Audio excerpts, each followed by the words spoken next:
അങ്ങനെ 2023 വർഷത്തിലെ മലയാളത്തിൽ നിന്ന് വരുന്ന അവസാനത്തെ സിനിമ, എൻ്റെയും തിയേറ്ററിൽ കാണുന്ന അവസാനത്തെ സിനിമ തന്നെയാണിത്. Queen Elizabeth. സിനിമ സംവിധാനം ചെയ്തിരിക്കുന്നത് എം പത്മകുമാർ. പ്രധാന വേഷങ്ങൾ കൈകാര്യം ചെയ്തിരിക്കുന്നത് മീര ജാസ്മിൻ, നരേൻ, ജൂഡ് ആന്റണി ജോസഫ്, ശ്വേത മേനോൻ, രഞ്ജി പണിക്കർ, രമേഷ് പിഷാരടി തുടങ്ങിയവരാണ്. സോ സിനിമയെ പറ്റി പറയാനാണെന്നുണ്ടെങ്കിൽ ജസ്റ്റ് കണ്ടിരിക്കാവുന്ന ഒരു സിനിമ മാത്രമായിട്ടാണ് സിനിമ അനുഭവപ്പെട്ടിട്ടുണ്ടായിരുന്നത്.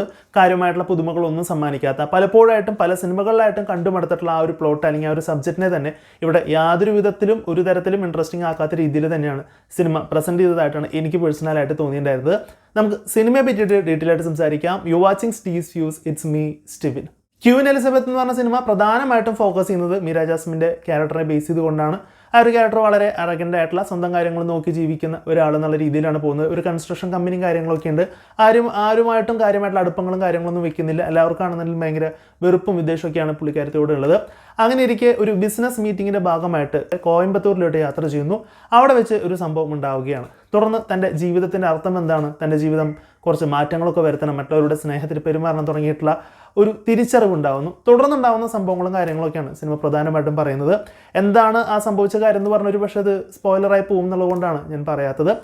ഈ ഒരു സബ്ജക്റ്റ് കാര്യങ്ങൾ തന്നെ പല സിനിമകളിലായിട്ടും പലപ്പോഴും കണ്ടിട്ടുണ്ട്. ആ സിനിമകളുടെ പേര് മെൻഷൻ ചെയ്താൽ പോലും സ്പോയിലറായി പോകും എന്നുള്ളതുകൊണ്ട് അതുപോലും ഞാൻ മെൻഷൻ ചെയ്യുന്നില്ല.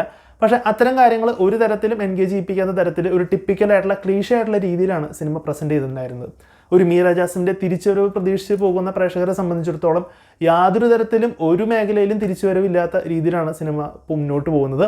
ആകെ 2 മണിക്കൂർ മാത്രമാണ് സിനിമയുടെ ദൈർഘ്യം എന്നുള്ളതാണ് എനിക്ക് പോസിറ്റീവായിട്ട് തോന്നിയിട്ടുണ്ടായിരുന്നത്. അധികം അങ്ങോട്ട് സിനിമ വലിച്ചു നീട്ടാനൊന്നും ശ്രമിച്ചിട്ടില്ല. ഉള്ള കാര്യങ്ങൾ അവർ നീറ്റായിട്ട് അതങ്ങനെ പറഞ്ഞു പോയി എന്നുള്ളതൊരു പോസിറ്റീവായിട്ട് വേണമെങ്കിൽ പറയാം.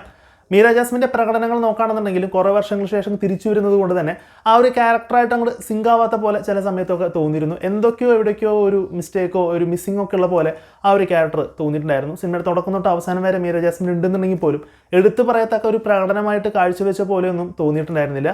പിന്നീട് കുറച്ചും കൂടി സ്പേസ് ഉണ്ടായിരുന്നത് നരേനായിരുന്നു. നരേനാണെന്നുണ്ടെങ്കിൽ പോലും സ്ക്രിപ്റ്റിലൂടെ വരുന്ന കോമഡിക്കായിട്ട് എക്സ്പ്രഷൻ ഇട്ട് കുറച്ച് കഷ്ടപ്പെടുന്ന പോലെയാണ് തോന്നിയിട്ടുണ്ടായിരുന്നത്. കോമഡിക്കൊക്കെ വേണ്ടി പ്രത്യേകമായിട്ട് ബാക്ക്ഗ്രൗണ്ട് സ്കോർ കാര്യങ്ങൾ ആളുകൾ ചിരിക്കുന്നതിന് വേണ്ടി ഇടുന്നത് പോലെയൊക്കെ തോന്നിയിരുന്നു. സിനിമോഗ്രാഫി കാര്യങ്ങളൊക്കെ കൊള്ളാമെന്നുള്ള രീതിയിൽ തന്നെയായിരുന്നു തോന്നിയിട്ടുണ്ടായിരുന്നുണ്ടെങ്കിൽ പോലും ഭയങ്കര ടിപ്പിക്കലായിട്ടുള്ള ഭയങ്കര ക്ലീഷയായിട്ടുള്ള ഒരു സിനിമയായിട്ടാണ് അനുഭവപ്പെട്ടിട്ടുണ്ടായിരുന്നത്.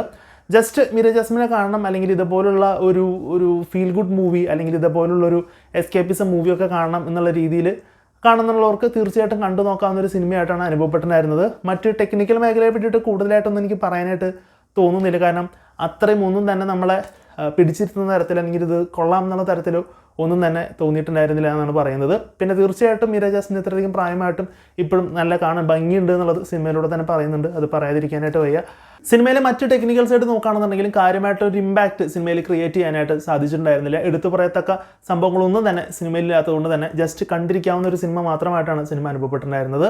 അങ്ങനെ ആകെ മൊത്തത്തിൽ പറയുകയാണെന്നുണ്ടെങ്കിൽ നിങ്ങൾക്ക് സമയമുണ്ടെന്നുണ്ടെങ്കിൽ തിയേറ്ററിൽ പോയിട്ട് കാണാം എന്ന് മാത്രമാണ് പറയാനായിട്ടുള്ളത്. അല്ലാത്ത പക്ഷം OTT വരുമ്പോൾ വേണമെങ്കിൽ കണ്ടാൽ മതി. കാണുമെന്ന് യാതൊരുവിധ നിർബന്ധമോ റെക്കമെൻഡേഷനോ ഒന്നും തന്നെ ഞാൻ പറയുന്നില്ല. ഇത് എൻ്റെ പേഴ്സണലായിട്ടുള്ള ഒപ്പീനിയനാണ്. സോ ഈ ഒരു സിനിമ നിങ്ങൾ കണ്ടിട്ടുള്ളവരാണെന്നുണ്ടെങ്കിൽ നിങ്ങളുടെ അഭിപ്രായങ്ങളും കാര്യങ്ങളും തീർച്ചയായിട്ടും കമൻറ്റ് ബോക്സിൽ രേഖപ്പെടുത്തുക. സോ വീഡിയോ ഇഷ്ടപ്പെട്ടാൽ ലൈക്ക് ചെയ്യുക, ഷെയർ ചെയ്യുക, കമൻറ്റ് ചെയ്യുക, ചാനൽ സബ്സ്ക്രൈബ് ചെയ്യുന്ന കാര്യം പരിഗണിക്കുക. സോ മറ്റൊരു വീഡിയോയിൽ കാണുമ്പോഴേക്കും ഗുഡ് ബൈ.